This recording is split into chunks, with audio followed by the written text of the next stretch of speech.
nation. There are some people in the world who fight an unseen battle within themselves 24/7 with a big smile on their face. They never cry, they never crip, they never whine. I call such people warriors because these people know the art of living life, and they're way better than those people who just exist in the world. 6.5 years back, I met a car accident. I was traveling from Balochistan to my hometown, Rahimia Khan. The driver slept, and the car fell in the ditch. As a result of that incident, I sustained multiple injuries. The list is a bit long, don't get scared. Radius ulna of right arm were fractured. Shoulder bone and collarbone were fractured. Lungs and liver were badly injured. The whole rib cage was fractured. But the injury that changed my life and my personality completely was the spinal cord injury. 3 vertebrae of my backbone were completely crushed. It took us an hour or so to find an ambulance in Balochistan. All the effort went in vain because we couldn't find an ambulance. So I was thrown in the back of a Potohar Jeep, and I was rushed to the nearby hospital. In that Jeep, I realized that half of the body was fractured and half was paralyzed.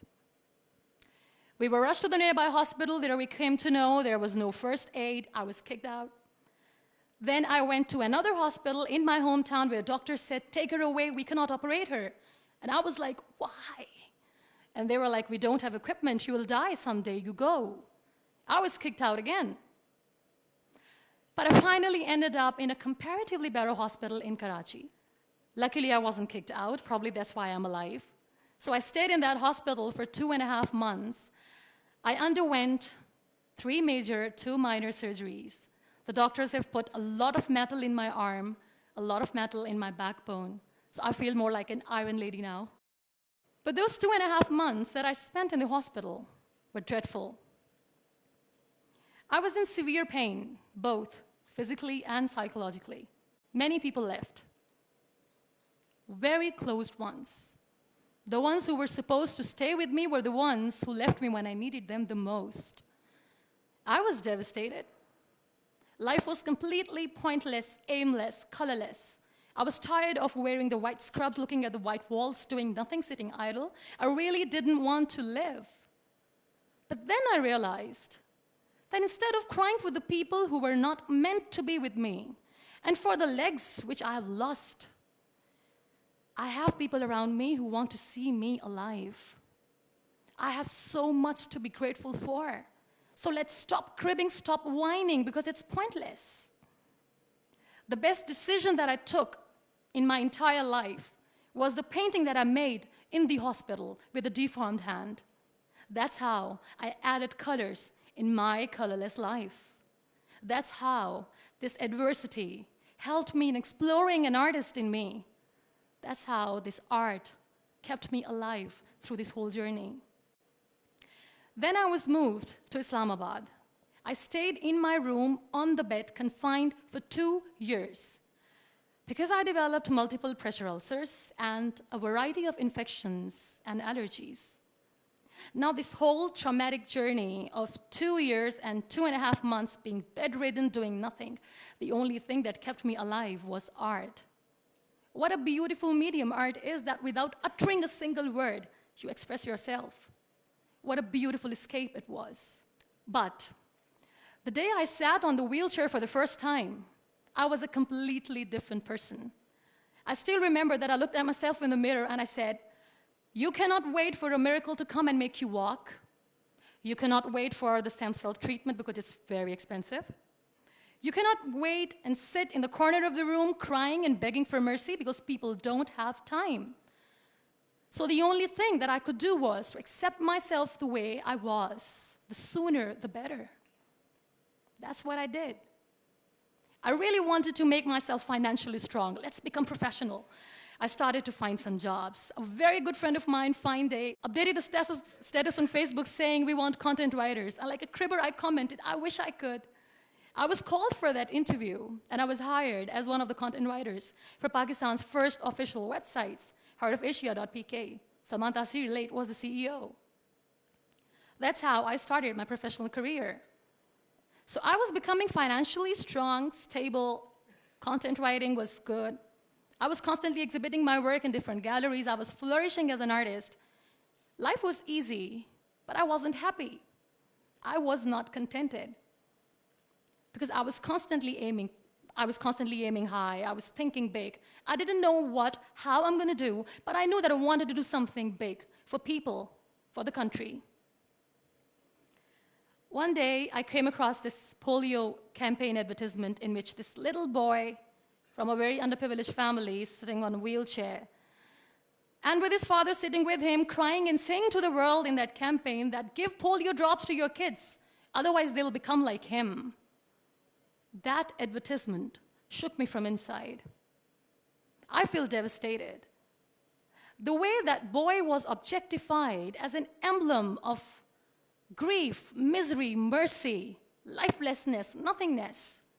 Such a wrong picture which was being portrayed in media about the persons with disabilities.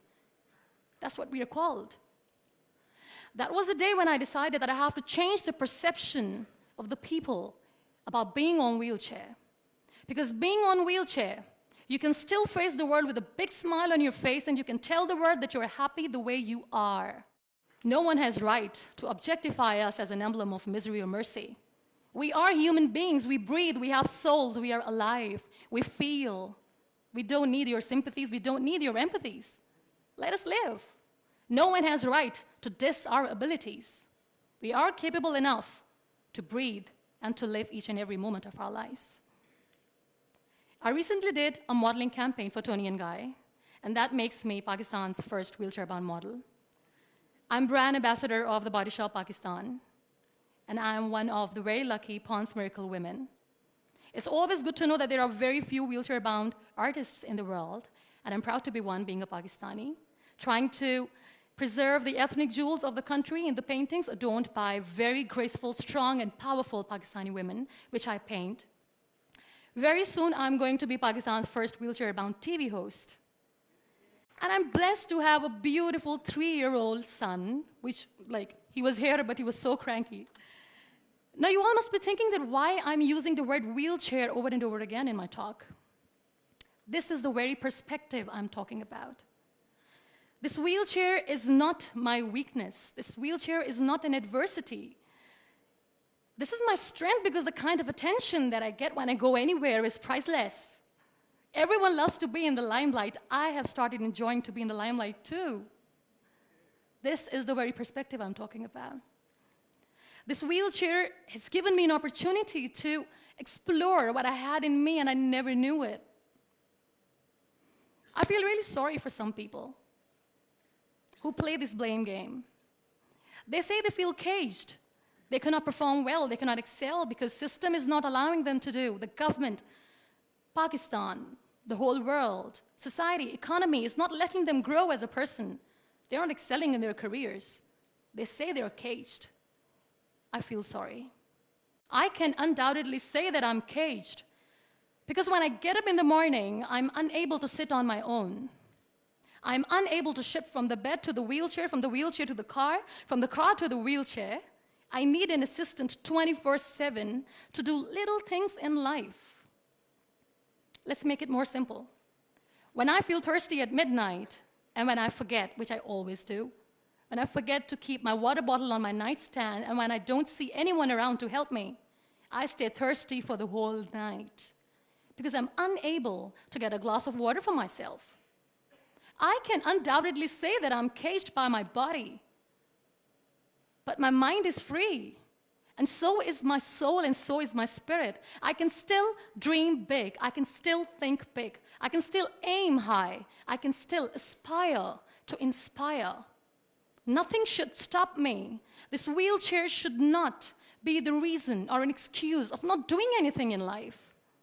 I still have big dreams. I still have big plans. And I still have to work on that. Be grateful for what you have. And trust me, you will always end up having more. And if you'll cry and if you'll crib for the little things in your life, you will never ever have enough. You want to excel? You want to grow? You want to be powerful and passionate and great professionals? Learn the art of converting your adversities into opportunities. The moment you're going to learn it, sky's the limit. So be grateful, be happy, be alive, and don't let anyone diss your abilities. Thank you.